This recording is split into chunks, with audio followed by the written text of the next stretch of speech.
All right, man. I heard a rumor that Marcus Morris went on a little bit of a rant about Daryl Morey, Sixers president and GM, or president of basketball operations. I guess is Elton Brand still the GM? I don't know, but Marcus Morris went on a little bit of a rant about Daryl Morey, talking about why he's never won anything. And just the small clips that I've seen, I'm pretty sure he's saying everything that I've said about Daryl Morey for the past couple of years. But Kevin O'Connor posted the entire 5-minute clip from the podcast on his Twitter page. Shout out to Kevin O'Connor, and I'll post the link to his the full podcast episode in the description of this video. I'm just going to listen to the 5-minute segment of Marcus Morris talking about Daryl Morey, and I guess just give my thoughts on what he's saying. And then you can give me your thoughts in the comments. Do me a favor, hit the like button as many times as you can. Also, we are on Twitch tonight, twitch.tv/runitbackphilly, watching Sixers versus Oklahoma City Thunder. Join me, twitch.tv/runitbackphilly. Here's the clip, man.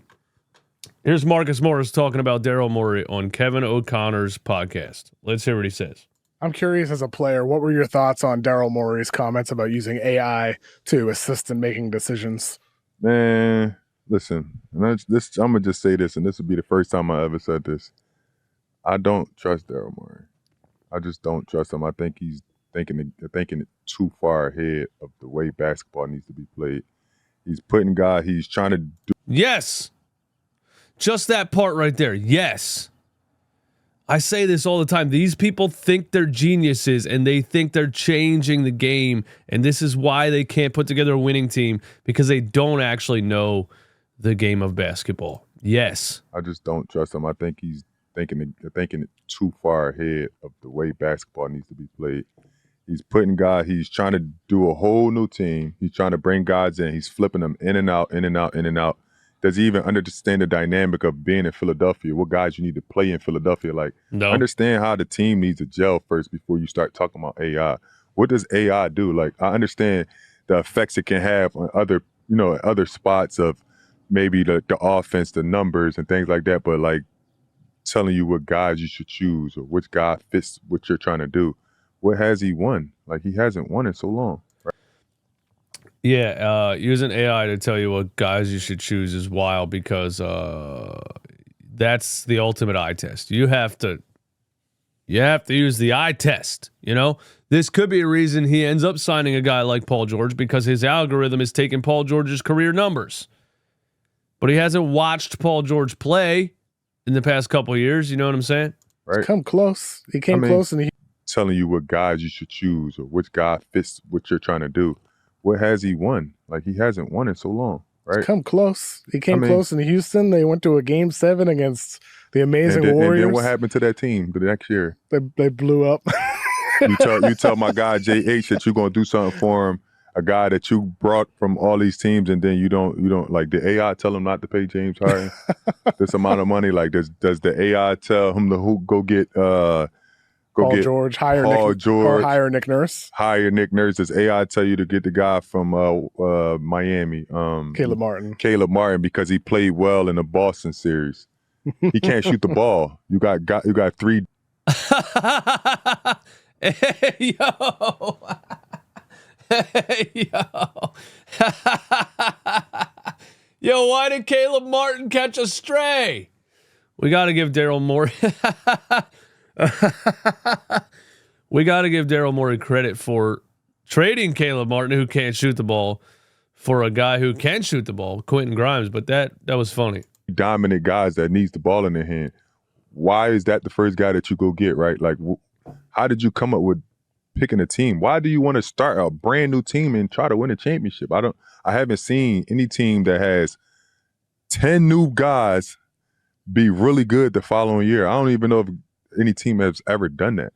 Like, I'm just not a fan of like how he go about choosing players and like flipping players in and out. It's kind of like he's trying to like outsmart the game. Is playing 2K, bro. He's not a basketball guy. He's a nerd playing 2K. That's what it is. That's exactly what it is. Too much, right? It's like losing players and like flipping players in and out. It's kind of like he's trying to like outsmart the game too much, right? It's like, I mean, Daryl's had a lot of success. Like with Houston, he built a really great team, an innovative team. With Philly, he's put Embiid, the best team that Embiid's had around him. I think with Daryl, is that what James Harden, that James Harden team we were talking about, this team that's there now? Wait, what? 2019 was the best team around Joel Embiid. And it wasn't even correct. It wasn't even constructed perfectly, but Daryl Morey didn't trade for Jimmy Butler. Around him. Daryl's had a lot of success. Like with Houston, he built a really great team, an innovative team. With Philly, he's put Embiid, the best team that Embiid's had around him. I think with Daryl, is that what James Harden, that James Harden team we were talking about, this team that's there now? I think that Harden team, yeah. Did he put Harden, or was it other things around of wanting Harden to come there and knowing that he was going to sign a contract? So basically, he put that together because he lied to the players and told them that he was going to give them a certain contract that made him want to come there. And then he gets to Philadelphia, and then it's not the same thing. So let me know in the comments, man.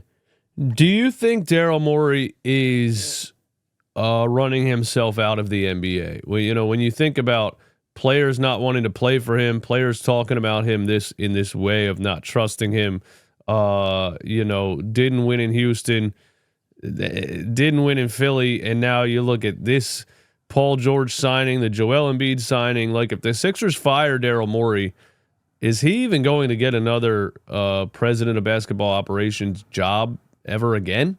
Let me know what you think in the comments. So I'm just not a fan of like how he moves around the game, right? I'm just not a fan of that. I'm just not a big fan of it. I mean, the AI comments. I think with the AI thing, that's what pissed people off, is because with Daryl, it's always been about like, oh, he doesn't value chemistry enough and the human side of things when it comes to constructing a basketball team. It's always too much about the numbers and how things project. So I think that's Daryl's kind of Achilles heel. Yeah. Exactly. And that's something he's going to have to resolve if they continue trying to compete for championship with Joel Embiid. You can't. You got to get a basketball guy, man. You got to get a basketball guy. Why is Danny Ainge the best general manager that I've ever personally seen? He played in the NBA on championship Boston Celtics teams. And he's analytical. Those two things together. He has a balance of knowing the game, knowing the trajectory of the game, and the analytics. He's not just one or the other. But ultimately, I think the Sixers are in a position where they need to reevaluate everything. Can you do this? They just did that last year. They reevaluated everything. And changed the whole I'm roster. from Philadelphia, so I keep an eye on it, right? Like I had a chance to play there. I played there last year. Even with myself, I was playing really good basketball, and he traded me for a bag of chips.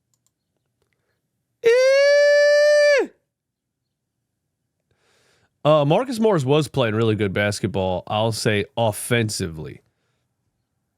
Struggled to guard basically anybody at this stage of his career and was getting out rebounded by basically anybody. But he still could have been used, I think. I'm just like, what kind of chips? Lay's, Fritos. It was just like literally a bag of chips, and I'm like, motherfucker, like what? What else do I need to do to play on this team, to play well, to gel with Joel, to be a guy that's in the city that's like helping the team? Yeah, like because you're anti-AI. That sucks, actually, now that I think about or hear the way that Marcus is talking about that. He was really happy to be on the Sixers growing up in Philly and being a Philly guy.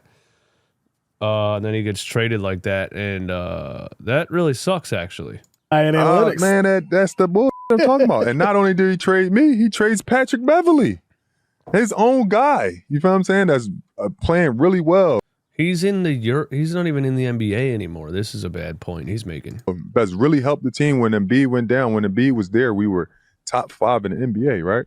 I just like some of the things that I think. Y'all are, let's call it a buck here, Marcus. You guys are washed. That he does is like, it doesn't have anything to do with basketball. It's like his own values of how he think a team should be constructed or ran, or it's mind-boggling. I just don't understand it. So Philly is way out of the picture right now. Philly's done. Finished. No chance. Finito. Well, this particular year, right now, They're done. Done. I feel like you're glad they're done. I'm glad. I'm not glad because I really have really good relationships with these dudes. Like I love Joel. Like I have really good relationship with Maxie. Paul George is my guy. Yeah. So it's like it's just Daryl in I'm particular. like Daryl. Like yeah, because even with me wanting to go, I wanted to go to Philly. I'm like, bro, I can help you guys. I can help Paul George. I can, you know what I'm saying? I can be one of the leaders on the team. And this dude just like, it's just something about him, man. Even my rookie year, he sent me to the G League for no reason. I couldn't understand that. So I'm still back 10 years ago, like not understanding what the Daryl Morey is trying to do. Like I just don't understand. G League can be valuable. Man, It can be. It can be. I was a guy. I didn't even know G League. You were a lottery pick, right? Or mid-first at least, right? Yeah, I agree with most of the things that he said. I am kind of getting the feeling that Marcus Morris is just salty about Daryl Morey. Now that he mentioned Daryl Morey sending him to the G League when he was a rookie, and then him being traded for a bag of chips, even though him and Patrick Beverly were kind of washed at the time.